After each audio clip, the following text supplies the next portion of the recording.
Salamat ko na ibalik ko niya sa akong office. Ngayon sa nahitabo sa ako, gagamitin sa baby ko niya.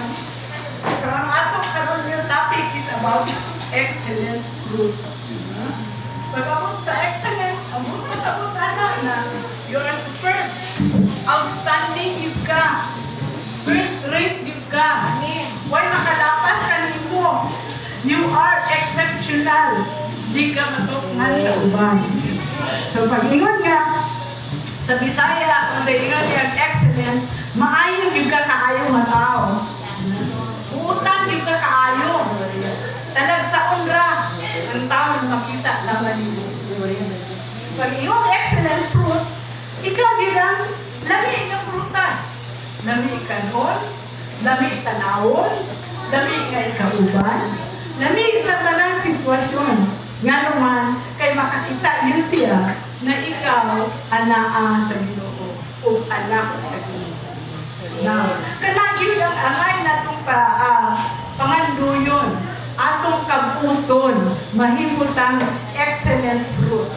Ang excellent fruit refers to the visible evidence of a believer's faith, characterized by Christ-like actions, character, and spiritual maturity. Kung pasapot, pag excellent fruit yan, na ay ebidensya sa kinabuhi, di mo makita sa mga tao, na ang imong pagtuog, namunga di ay. Pinaagi na ang imong mga kinaiyak, Kristohano na. Kung ang imong mga karakter, ang imong ipakita sa mga tao, makita nila na amtong na di ay imong edad sa imong pagka-Kristohanon. Di na ka bataot. Kasay mo sa bataon, ang Kristohanon na batanon pa, kanang kanunay na gamit sa iyang kahibalo.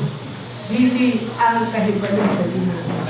Mo nang giingon din ha sa kanang giingon ni Pastor Galina sa Proverbs 3:23, trust in the Lord with all your heart and lean not on your own understanding. Ayaw pagsalig sa inyong kahibalo.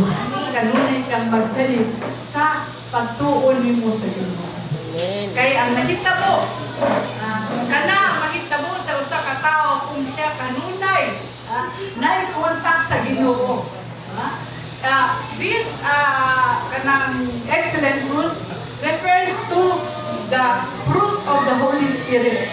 So, sa mga fruit of the Holy Spirit, love, joy, peace, daghan na siya, kunya makita na mahimo na nato pinaagi na kanunay tang nag-connectang sa Ginoo.